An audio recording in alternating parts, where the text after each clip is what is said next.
Time now for me to introduce my guests this morning.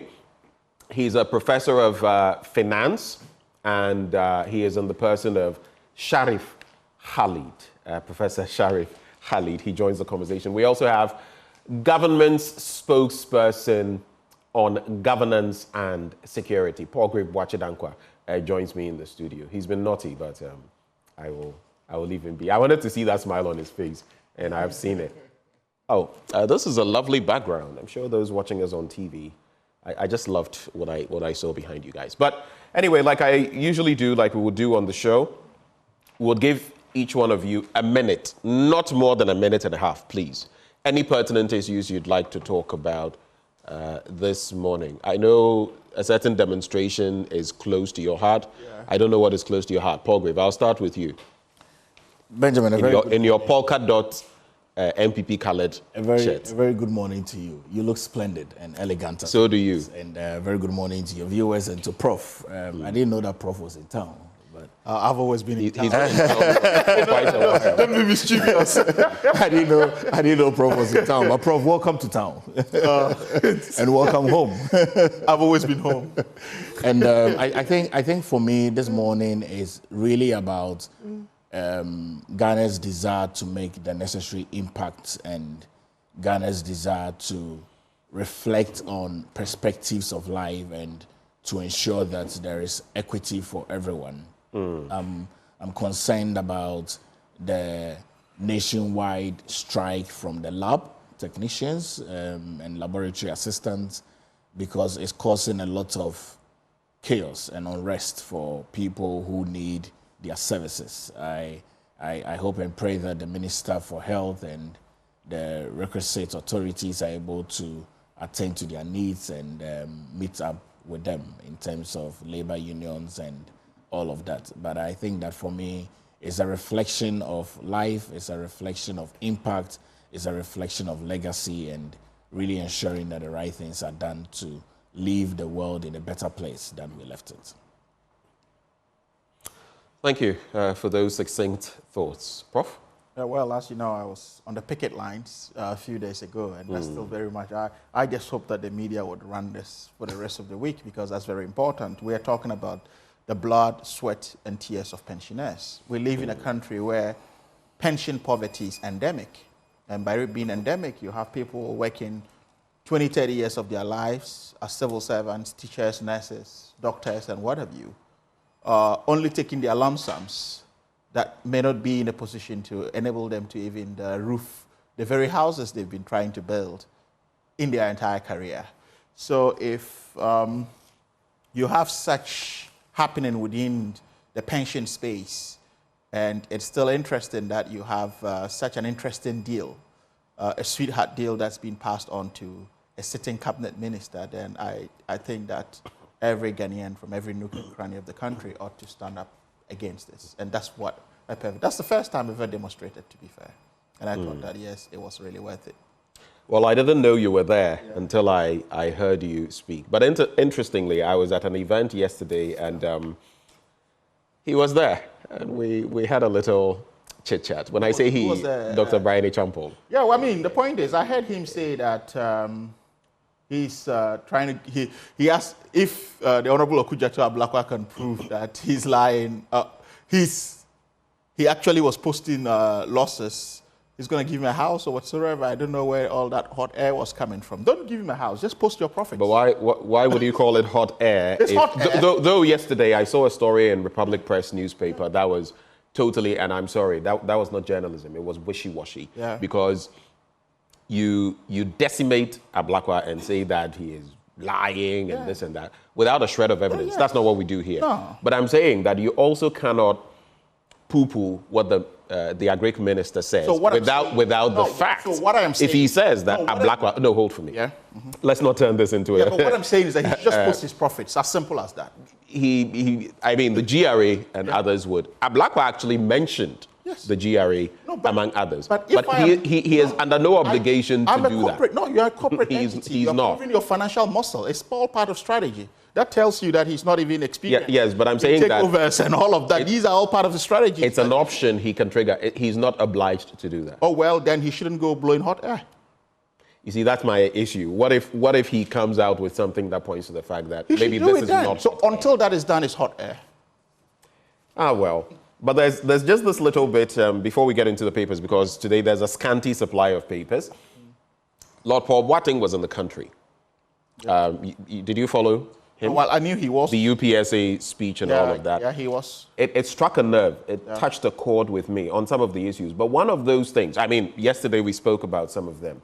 One of them is this bit about this Ghanaian who recently acquired Dutch citizenship, saying that a Dutch passport is worth more than a Ghanaian PhD. I think that is, I have to choose my words carefully. Yeah. I don't know what his level of education is, but it's like comparing apples and oranges. If you go for a PhD, people don't go for PhDs necessarily because they want to be rich.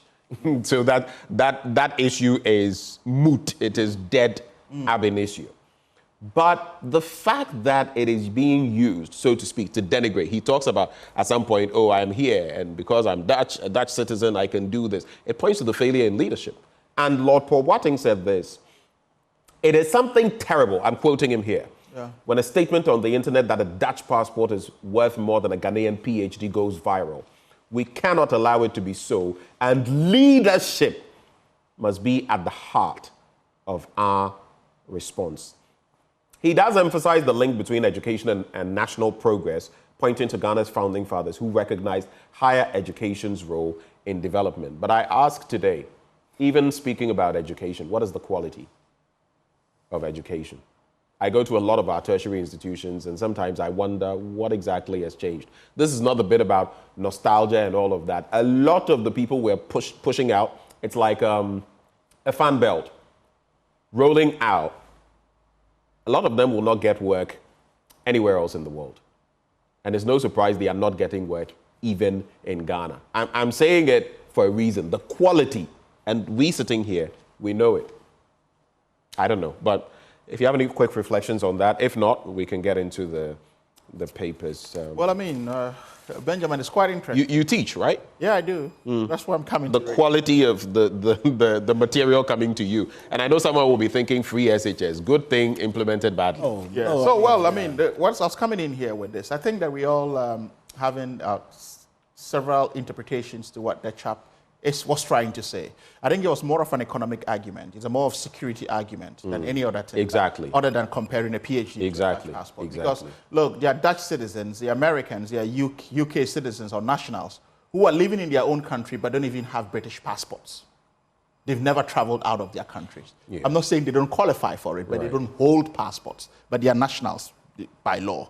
So what it tells you is that when you have the bare minimum, which is a good standard, right, there is no need to even acquire a second passport. Right. Right. So it is sort of our economic situation and the current issues that are happening as far as the economy is concerned. Because back in the day, as I always say, we had a certain level in the early, late 90s and 2000s. We had a surging middle class in this country. If the taps were not running, they got poly tanks. Right. If the roads were bad, they got 4WDs. Yeah. Right. Today, they have all of these at their disposal and more.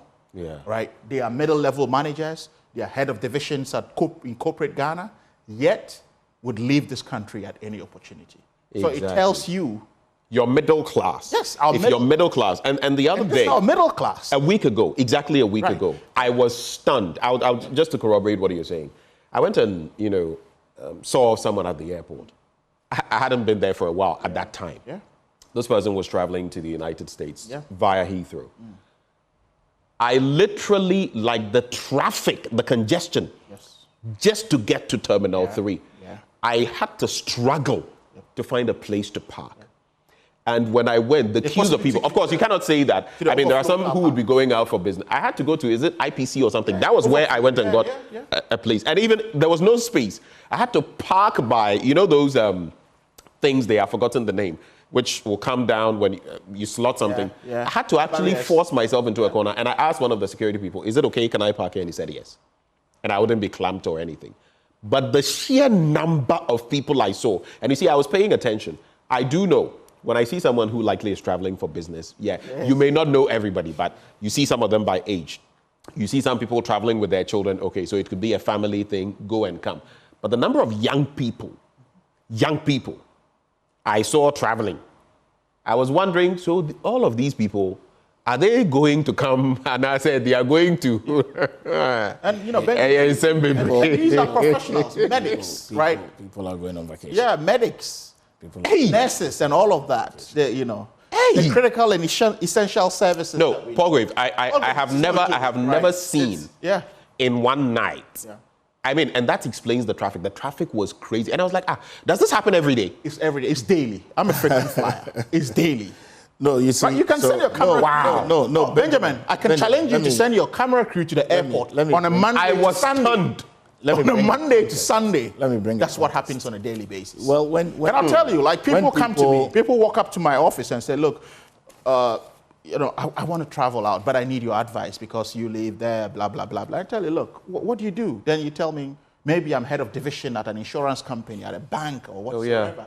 And I go like, you're doing very well. Why do you want to go away? I know doctors, nurses, and I'm stunned because you would think and what they accountants. Tell me, what they tell me is that they want the best for their kids, right? They want the bare minimum, right, of economic development and all of that. Do we have that? If we had it, no one would do that, and no one would even compare a Dutch passport. You see, we are living in an age of internationalization, and by internationalization, I mean the world has been globalized, right? Where you have the ins and outs of it. So passports, right, are seen more as facilitators, right, for some people. But now people see it like some people see source of pride. Yes, and look at how he's beaming with.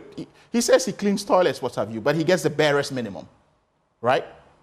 And if he finds that you see here, that is not dignifying. Let's face it. And we would denigrate such people. But if he finds value in that versus being here, and it tells you something about, then it also waters down what we have. Don't even get it wrong. Some people also even get PhDs because they want to get foreign passports, not because they want PhDs. Right? Just to buy the time, tick the boxes. Some people get PhDs because they want to tick certain boxes.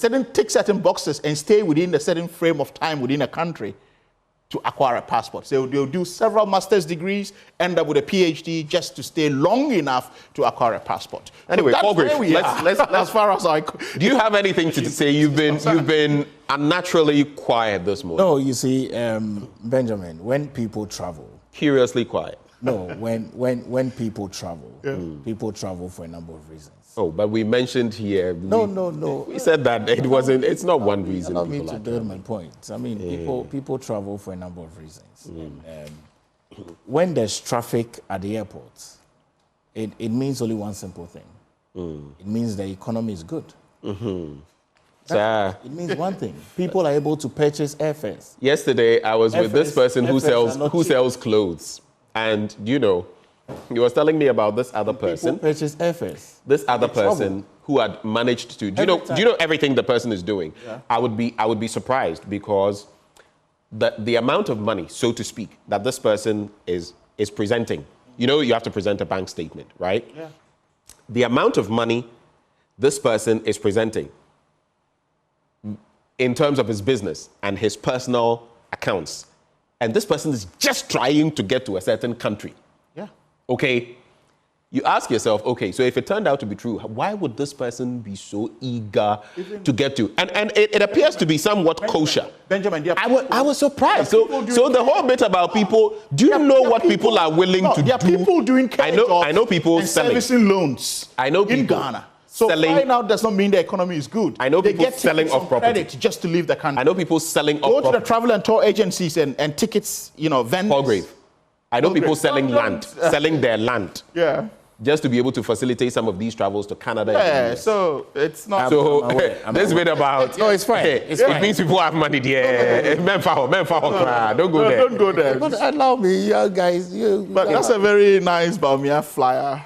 No, this you're campaigning everywhere. You see. I have to. Oh, but he has to. It's the season of election. He must justify his. No, but let the economy and your achievements speak Of for course, absolutely. The economy is Why do speaking you have for to us. make It's all of growing this at a rate. You know that already. And so if I carry the vision statement of my flag bearer, it shouldn't cause mayhem anywhere. you. It's not causing mayhem. I'm just drawing your attention to I believe in the leadership of Alhaji Dr. Mahmoud Bawumia. I believe in his bold solutions. And I've stated that everywhere, and I will not shy away from it. But before we even come to that, you're talking about people traveling. You're talking about congestions at the airports. I meet a number of people who are relocating out of this country for their own personal reasons. I think that people's lives are in their hands and people want to seek better opportunities, people want to travel. I don't think that we should hold that against them. But I agree, there are basic things that we must be able to ensure that everybody has that. I'm concerned about that because I'm also a citizen of this country and I don't have any dual citizenship anywhere, unlike other people do have. Can you prove that? Why No, I said unlike other people do have. No, you don't. Unlike, so you have some evidence. Unlike other people do have. Right. Other people could be other people. But why is it that when you were saying other people, you didn't understand? But then he just said that. No, do you have any shred of evidence? No, I don't. But then he said that people come to his office. So why are you trying? He said that people come to his office. No, but I live there. I live there. Okay, it's fine. Oh yeah. So that's what I said. I mean, there's nothing wrong. All right. That's not. I don't have a dual. Make your point. Make your point. Make your point. Does Bawumia have dual nationality? Did they not live there? None of the opposition was living out there. So what are you talking about? Of course. No, I mean, I've not ruled out the fact. Yeah, That's okay. not a problem. All right. It's not a problem to live outside the All right. country All and right. want to have an influence in Ghana. It's not a problem. All I'm trying to say is that the basic things must be the basic. But your godfather has it, doesn't he? The basic things are the basic things that. Let's leave the Godfather out. I beg you. I mean, I don't even know where. I don't even know. I only ask a simple question. I don't know. I didn't know that Prof will move from economy to politics. You moved me. No, but really, I think the basic needs are key. When I travel and I meet young people, I engage with them. In my recent travel about 2 weeks ago, I met a young person who is 30 years old, and I engaged him. And I asked him where he was going to. And he told me this country of destination. And I asked him what he was going to do. And clearly he was going to look for work to do. So I'm concerned about that. But we must have a broader conversation around it. But what I'm saying is that when you see people travel in and out of your country, it means that the economy is good. That you can't rule that out. There are people who travel for business. There are people who travel for vacation. There are people who are relocating, like government has put together a scheme to ensure that health professionals are interrelating in other countries. And all of those things are going on. But it doesn't mean that it's all a blanket statement of people just wanting to relocate. I can understand the exodus, but the realities are that there are issues that are being dealt with in this country. And if you live in this country and you live longer enough, I think that you'll be okay. If you cut your coat according to your size. If you live longer enough, I know people enough to be a hold for me. Hold for me. You'll be comfortable. I know people with their earnings and everything. If they continued on this trajectory, living in Ghana, even for 100 years, they would probably not make anything. You look at salaries averagely, you look at pensions, what you will get. I don't know how long you are talking about, but there are a few comments that come through. And I don't know whether you followed the latest releases by the Ghana Statistical Service, because I was there yesterday, and some of what you are saying, I don't know. Go to Abelingpe today, around the fire service area. You will go and see how many Ghanaian young men and women. There was this day I saw, every day. I've seen this for years. It's not months, years. In the last few years, of course. Every day. One day, I saw something that broke my heart. Until recently, they didn't. Now, people come there, put chairs there, and sell the chairs. So they come at dawn, sit there, and when you come wanting to go through the process, for everybody who knows, you can pass there today. Then they sell the chair to you, and then you sit on it for whatever period, because people will be standing.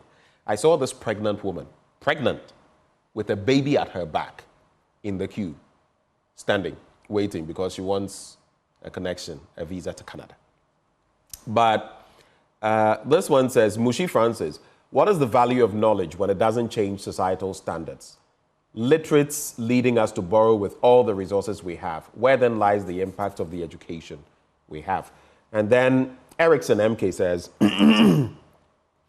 Listen to Paul Grave. This is not how he couched it, but I can't read how he couched it. Yeah. Do you know the craziness, let me put it that way, people are going through just to exit this country because, because the PhD economist, I can't read how he started it, has destroyed our country. That's what he says. He says, as usual, Anakpo David says, as usual, MPP guys are living in a different country. And Santa says, Paul Grave should know that such comments from are very annoying to us, the youth. How can you say the economy is good? That's why people are traveling. It's annoying. Anyway, let's get into the papers. Paul Grave, let's start with your paper, The New Finder. So the New Finder has some major. Let me start with the NDC. Fifi Kwete, Yamen Opariado, Professor Alabi, and others lead Mahama campaign. And Gender Minister pushes for quick passage of affirmative action bill. Senate hotels, Rock City tops all, bids $61.2 million US, exceeding $59.1 million US validation price. Napo leads running mates race in NIB report, and Saglame bids to be received July 8th from the minister. I'll just like to go into the stories very briefly because all are the center spread of the newspaper. Let me start with Saglame. Saglame bids to be received July 8th. The Ministry of Works and Housing is poised to receive bids for private sector entities eager to take on the redevelopment of the long-stalled Saglame housing project. This crucial step comes as the deadline for the submission of proposals approaches, signaling a new chapter in the effort to complete this significant housing initiative. With 10 potential developers expressing interest after thorough site exploration, the ministry is looking forward to the formal submission of bids by these entities. Addressing journalists in Accra, the Minister for Works and Housing, the Honorable Kojo Opon Nkrumah, provided an update on the request for proposals issued earlier this year. And I quote, a couple of months ago, we issued a request for proposal. To date, I've been briefed about 10 companies, international and local, have expressed interest, have picked up forms, have been taken to project sites, and have had an opportunity to inspect work that has been left there so far, the minister announced. The Saglame housing project, initially envisaged to deliver 5,000 affordable housing units, was scaled back to 1,506 units before being halted due to legal issues. The partially built structures have been since subject to vandalism and theft, further complications efforts to complete the project. However, the current administration is determined to see it through by leveraging private sector expertise and resources. Minister Opon Nkrumah emphasized the government's commitment to transparency and fairness in the selection process. According to the work plan that we have put together, by the 8th or on the 8th of July, we expect to formally receive all the bids. We will do it openly and will hand over the bids to an independent evaluation entity for an evaluation report, and based on that, government will proceed to select one of the bidders, he stated, end of quote. This approach, he explained, aims to ensure that the best suited developer is chosen based on merit and quality, addressing the long-standing issue of incomplete public housing projects in Ghana. The coming weeks will be crucial as the ministry receives and hands over the bids for evaluation. The chosen developer will bring breath life back into the Saglame project and finally delivering the much needed housing for Ghanaians. I think this is very key and very commendable to the minister. Let me go to the NDC. Fifi Kwete, Yamen Opariado, Professor Alabi, others lead Mahama campaign. The National Democratic Congress has unraveled a robust 19-member campaign team to spearhead their efforts for the 2024 general election. This strategic move is aimed at ensuring the party's readiness and effectiveness in the upcoming electoral contest. A statement signed and issued by Mr. Fifi Kwete, the General Secretary of the NDC, detailed the composition of the campaign team and the steering committee that will guide its activities. The party has also established a 14-member steering committee to guide the work of the national campaign team. Mr. Kwete is serving as the campaign coordinator and has Dr. Joseph Yamen, the national organizer. The NDC as his deputy campaign coordinator in charge of regional campaigns. Other members of the team are Richard Kwashigan, deputy campaign coordinator in charge of parliamentary campaigns, Chief Hamilton, Nixon Biney, Deputy Campaign Coordinator in charge of Special Operations, Sami Jemfi, National Communications Officer, George Opariado, National Youth Organizer, Dr. Hanan Lizzie, Louisa Bisu, Kote. So we don't have to go through the entirety of it. Goes on and on. Let's just read snippets so that we can yes, we can NDC discuss. have had, and then I go to my third story, Napo. Leading running mates race. Favorite story for the day is. Oh no, I think for me, there are three favorite stories for me. The gender minister pushing for quick passage of the affirmative action bill, that is key. The Honorable Dakwan Newman, I'll read that shortly. But Napo as well is also key, and Sagla may see key. So Napo, a recent report by the National Intelligence Bureau, NIB, has revealed that Dr. Matthew Opoku-Prempeh, the Minister for Energy and Member of Parliament for Mesia South, is the favored choice among the new Patriotic Party members to be the running mate for Dr. Mahamudu Bawumia in the upcoming 2024 general elections.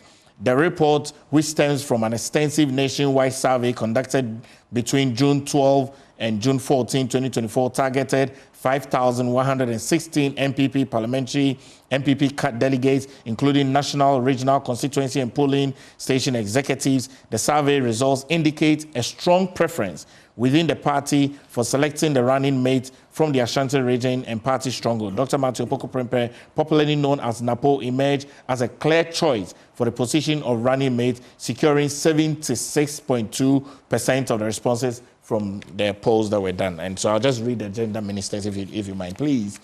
Gender minister pushes for quick passage of affirmative action bill. The gender minister for Children and Social Protection, Dakwan Newman, has made a heartfelt appeal for the swift passage of the affirmative action bill. Speaking in Parliament yesterday, Madam Newman underscored the urgency of enacting the bill, which aims to ensure greater representation and participation of women in decision-making process across various sectors. She emphasized that the bill is crucial for advancing gender equity and empowering women in Ghana. In her address, the minister highlighted the significant gender disparities that still exist in the country, particularly in political and corporate leadership. She pointed out that despite women's contribution to national development, their presence in leadership roles remain disproportionate, and on and on and on. But these are some good stories from the new finder. It's quite interesting why the NIB is conducting a poll on the... I mean, what's their mandate in all of this? Well, it's really interesting because I think Benjamin, I'm wondering why the NIB, the National Investigation Bureau, is actually conducting survey for a flag bearer choice of a sitting political party, and for that matter, a ruling government. It's quite, and would be newspaper headlines. No, Prof, I'll tell you something. That's quite strange. No, on the large scale of intelligence, yes, you pick up every single thing that is happening on the large scale. But not a primary. No, hold on. On the selection of a running mate. Hold on. On a large scale. Did they do that for the NDC? Have you requested for it? Do they need to request it? No, because I think they are moving away from their mandate. No. Let's leave politics aside. No, I'm leaving politics aside. So what is the mandate of the NIB? There are definitely the national investigation. There are definitely reports of the country. There are definitely reports and put it out there. There are definitely reports that the NIB bizarre. has about the NDC. No, but it's quite bizarre. It's just like the CIA. The CIA coming out to say Trump is ABC. There are reports. I'm certain that there are reports from the NIB that comes from intelligence in this country. Well. So I think let Paul Grave make his point. But the only thing I'll ask you, Paul Grave, have you ever heard of the NIB or the former DNI doing something like this for any? I don't recall. Do you recall? Benjamin, what I can say. Simple question. Do you recall? No. Benjamin, what I can say. I don't remember. I could be wrong. Benjamin, my memory is not infinite. But I'm asking, have you ever seen anything like this before? Benjamin, you are probably maybe older than me. I'm much younger, but in my... The grays don't tell that. But Benjamin, what I can say is that, you see, the intelligence bureau across this country picks up a lot of intelligence. Yeah. My concern is when those intelligence reports come out. Do you understand? So we can have that conversation. You understand? Because there are always intelligence that I agree with that, but not for newspapers. That's what I'm saying. Yeah. No, that's what I'm saying. So I'm saying that there are always intelligence reports that we gather within the intelligence, and we gather those files. My concern is when it comes into the press. Yeah. So we can have a different conversation. Yeah, that's why we, So I agree. But the other point, though, so we agree. I'm wondering how. Yeah, but it doesn't mean that I'm wondering how, like, gathering. What is happening. Like Prof said, though, how does this feed in any way into the mandate of the NIB? No, that's what I'm saying. The NIB's mandate is intelligence. Yes. And intelligence is dealing with people and gathering what people are saying and the sentiment. And so this is like a poll being conducted by the NIB. If there's any intelligence from the NIB worthy of publication, all I'm saying, the state of the economy. Yeah, that's not a problem. All I'm saying, all I'm saying, let him make his point. All I'm saying is that the concern is that these intelligence gatherings, which are supposed to be internal for internal consumption, must not be made public. That's all I'm saying. That's all I'm saying. Okay, so we agree. Yeah, we agree. Gentlemen. We agree on that. Thank you very much. Are you done? I'm done. All right, over to you. Yeah, quite interesting story, which is in the heart of it is election. So let's not read too much so that we can have enough. For me, I'm just going to even the headlines and have a discussion because this is quite. I see the mischief of Daily Guide. So you're using the Daily Guide, right? Yeah, and I see the mischief they're trying to play in the NDC's formidable campaign. So give us the story, and then you can. Okay, so what it says is that election 2024, Haruna Muntaka missing in NDC's campaign team. And that goes to page. But I saw, well, there are some people on Twitter who always spew propaganda. Yeah. Both on the NDC side and the MPP side. You know them. There's one, I don't want to mention his name for the sake of, or his handle. Yeah. It starts with General, so let me just leave it there. Okay. And he posted this and people went after him for always posting false. Yeah. So I've seen that, but you know. No, this is false, actually. No, you give us the story. On page 6, what it says is that election 2024, Haruna Idrisu Muntaka missing in NDC's campaign team. He said ahead of the 2024 presidential and parliamentary elections, the National Democratic Congress has unveiled its national campaign team with some critical members of the party being left out. This follows a functional executive committee meeting that finalized the team on Tuesday, June 18, 2024. Former minority leader Haruna Idrisu and former minority chief whip Muhammad Muntaka were visibly missing from the list announced by the NDC General Secretary Fifi Kote. Earlier, the duo were removed from their leadership positions in Parliament, which set tongues wagging in the party.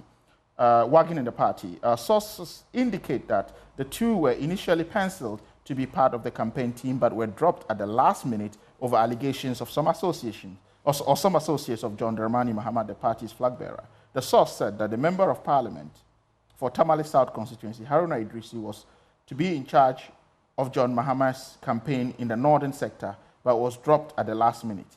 Interestingly, the current minority leader, Dr. Atufolson, who replaced Haruna Idrisu, has been given a special place in the campaign steering committee that will supervise all the subcommittees of the team.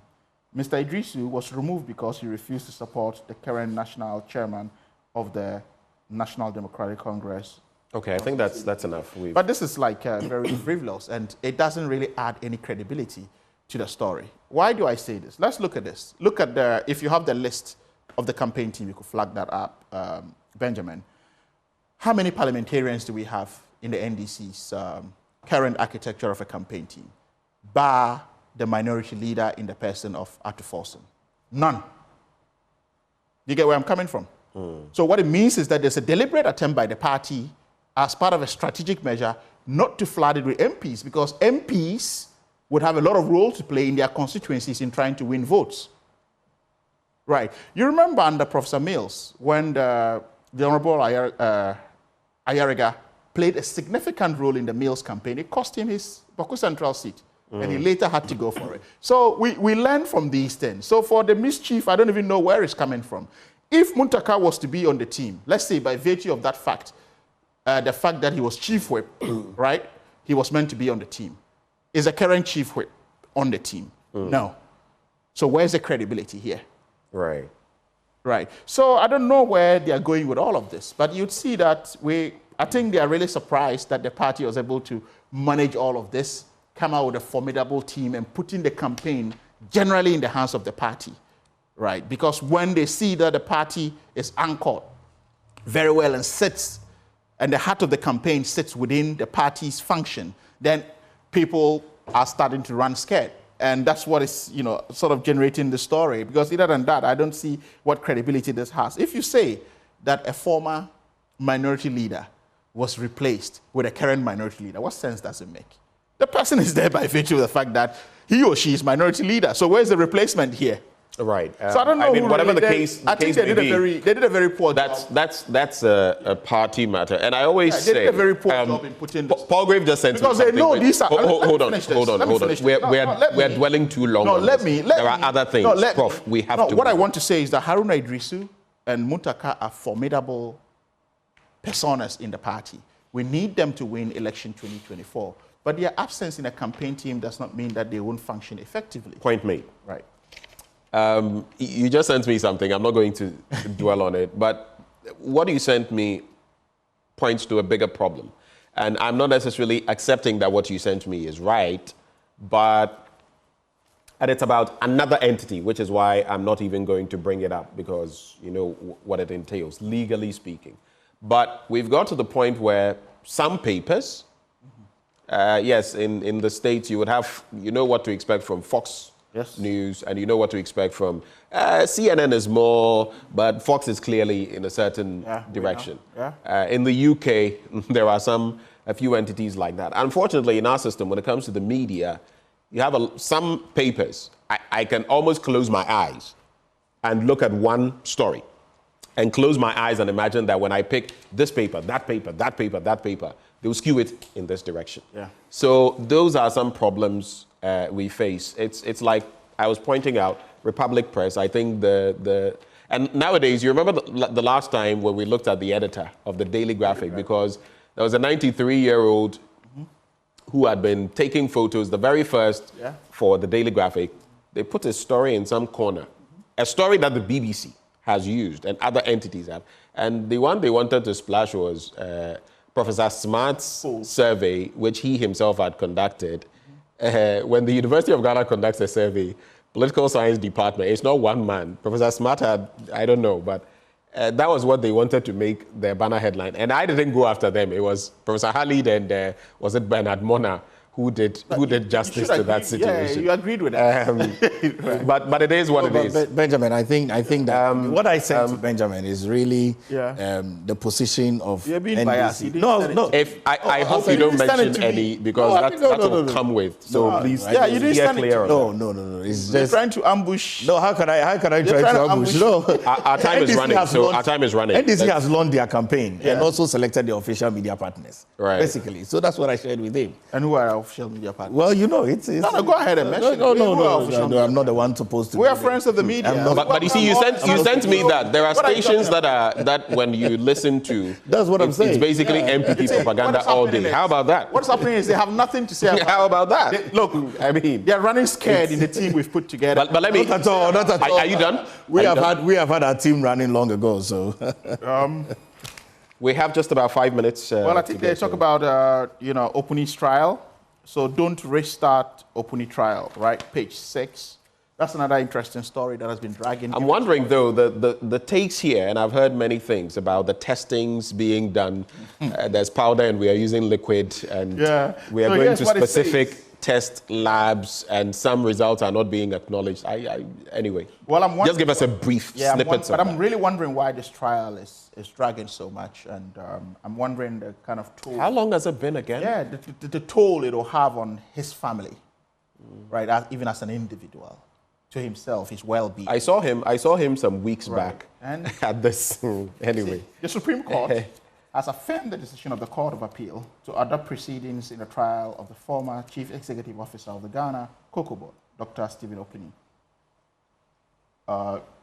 Instead of starting it afresh, the court, in a unanimous decision by a panel of 5, dismissed an appeal filed by the ex-Cocoa Board boss against the decision of the Court of Appeal, which earlier dismissed the decision of a High Court in Accra for the trial to start afresh. The panel made up of the Chief Justice and a couple of other names, which I'll skip, It's therefore upheld the decision of the Court of Appeal against the decision of the High Court. Okay, so I think that's the thrust. Yeah, but again, quick thoughts. This is an interesting thing. Like, can we look at the story in its entirety? It dragged for so long. You had different judges coming in and out to preside over it. Okay, then until a point where one judge was brought in to replace another, and he decides that, or he or she decides that, look, can we have a fresh trial? I think, was it or something? And I thought that this was in the interest of justice for that to be done, because, the stories are not adding up. So if they are calling for a fresh trial, I think that the apex court of the land would have actually agreed to this decision, because we are trying to seek justice. Right. So, given the skirmishes and the stories that surround but there's no saying that simply because they are refusing to start the trial afresh, they will not get justice. Well, we are not saying we are not saying that, but we should read his reasons for actually doing that. Okay. All right. Let's get into reasons, because I don't think he's a say judge who decides that, okay, well, I've looked at this, it's dragged too long. There've been, interesting checkered stories around this. So can we have a fresh trial? And I think that was in the right place. Well, as for the ratio decidendi. Yeah, it went to the Court of Appeal, then it went to the Supreme Court again. So, political lenses would always be read into some of these things, given how they happen. Okay. Right. So I hope that he gets justice. Fine. Let's get into other matters. Some messages from. What were you saying, Paul Gray? The wheels of justice grind slowly. We should allow the court. In Ghana, that can mean so many things. A quicker decision. But some messages coming through. Gentlemen, please. Kweku Amwa says, and he disagrees with some of what we're saying. Good morning. And for some of your comments, I beg you give me problems, because I have to take insults out and all of that. Please. He says, watching live from Italy, please, how can you compare a passport to a PhD? I am a citizen of Italy with Italia passport, he says. He's called Kweku Amwa. But I regretted not continuing my education. And there are Italians without passports, but are they not citizens of Italy? The guy is, I think he's referring to you there, Prof. And he says he doesn't know the value of education. Okay, so that's what Augustine in Italy is saying. But then this one says MPP people like Paul Grave are living in a different world, so they don't feel the pain of the ordinary Ghanaians. Okay. This one says, on the back of that story, why can't the government continue and complete the Saglemi project? I think they've mentioned time without number. Why? Okay, and Sire Idris is saying good morning to you, Professor Khalid. All right, so let me just quickly get into my paper, and then we'll be out of here. 7.3 million Ghanaians are poor. That's according to the Statistical Service, Ghana Statistical Service. NDC unveils 2024 campaign team. I'll not get into that. Paul Grave already did. 86,000 printed passport booklets remain uncollected from passport office. Osafo Mafu says so. Could there be a reason? I mean, they don't want the Ghanaian passports? They want some other passports? I don't know. How is this an issue? I'm wondering why people are queuing up for passports, and yet you have booklets sat there.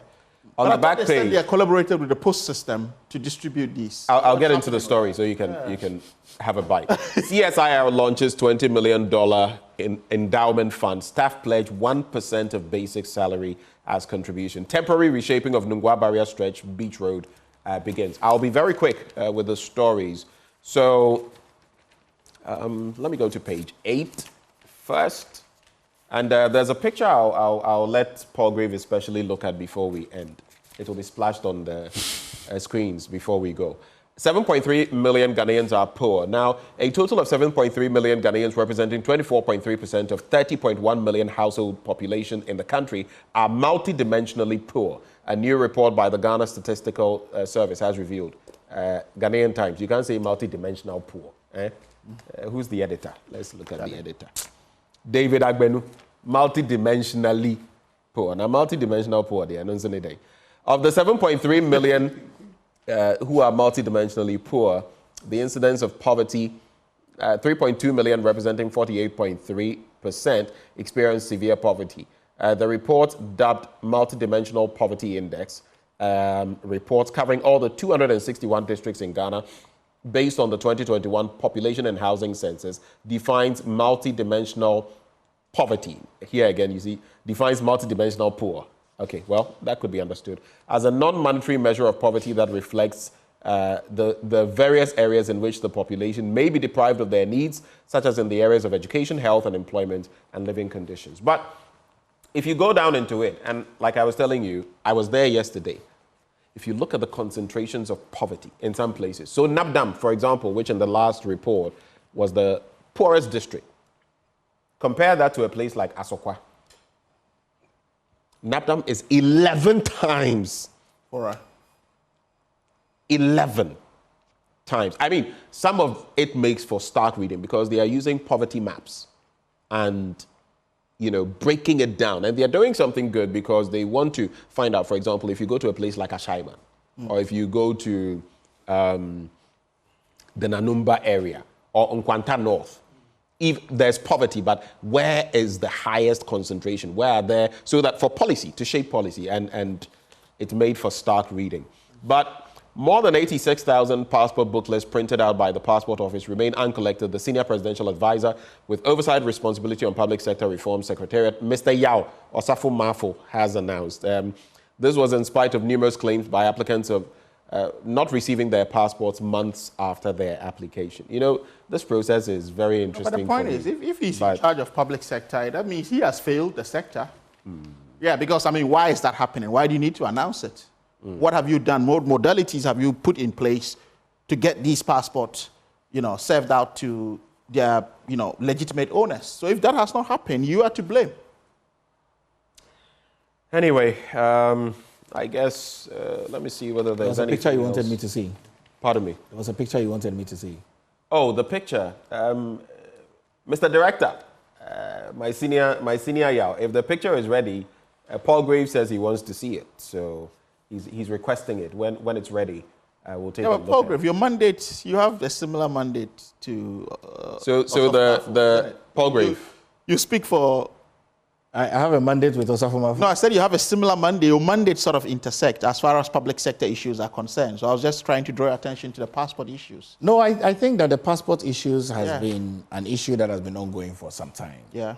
Okay, the goal is that we have faded out the interface of government. Often when people interface for you to make your passport applications, they do so with their contact details. And so when the passports are ready, the messages go to them. Okay. And so if you have not serviced your payment, they will not go and take it for you. But originally, you're supposed to interface your passport processes yourself so that when the passports are ready, you go in for it.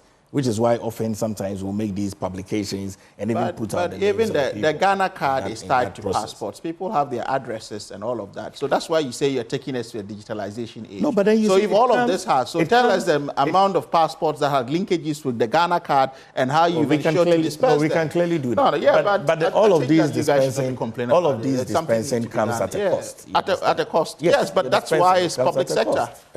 Right? Okay, so... And that's why you say you've digitalized us. Right. So if that does not happen, Paul Graves, the picture you requested... No, the picture you said you would let me see. Yes, I said I would let you see it, and then you reminded me that So that is a picture. You remember when we were talking about the queues at Abelinkpe? People trying to... The VFS, the Canada VFS. Yeah. Yes, people trying to get... Drive cantonment. No, relax. This one, please don't go far. Those trying to get Canadian, connections, visas and all. This is what I'm about to show is one of those. It's in the Abelinkpe area opposite the fire service. I just wanted you to see. If you look carefully, I know this area. You would see people on the other end where the fire service, not even this end, behind. I know that. You would see them there standing under the trees every day. Yeah. And this is not peak time. If you go around noon, you pass there, you'll be shocked. So that is what I just wanted you. Someone sent it to me while we were. And this is a place I pass by every day. So I know people want to seek opportunities outside the country, and I don't rule that out. I mean, many people that have had exposures around the world come better, and so it's important that as a developing country where we strive to be, it's important Ghanaians are given an opportunity to travel in and travel back. And okay, so we have to go. We have just about a minute, gentlemen. 20 seconds each. Final thoughts. Well, I think that the passport issue is really a big concern to me, especially in an age where we say we've digitalized our economy, we've digitalized the processes and we are tying the Ghana card to all of this. So there's no excuse to give. And that's what I'm saying. If we have a senior presidential advisor who is in charge of public sector reforms come out to say this, what it invariably means is that he himself has failed in his mandate. Okay, because he fine. shouldn't be complaining about some That's of fine. these things. Paul What actions and modalities have Yes. you put Well, in place? I think for me, I commend the gender minister for pushing for the quick passage of the affirmative action bill. Okay. I look forward to seeing that this happens. Equity is important in the distribution of leadership. All right. Thank you very much. This one says, happy birthday to Isaac Obeng alias Nanaya of Polytex, located at Sakaman. Isaac Obeng, also known as Nanaya of Polytex, located at Sakaman. You are 50 today, your golden jubilee. God bless you. And that is a message from Muftau Nabila.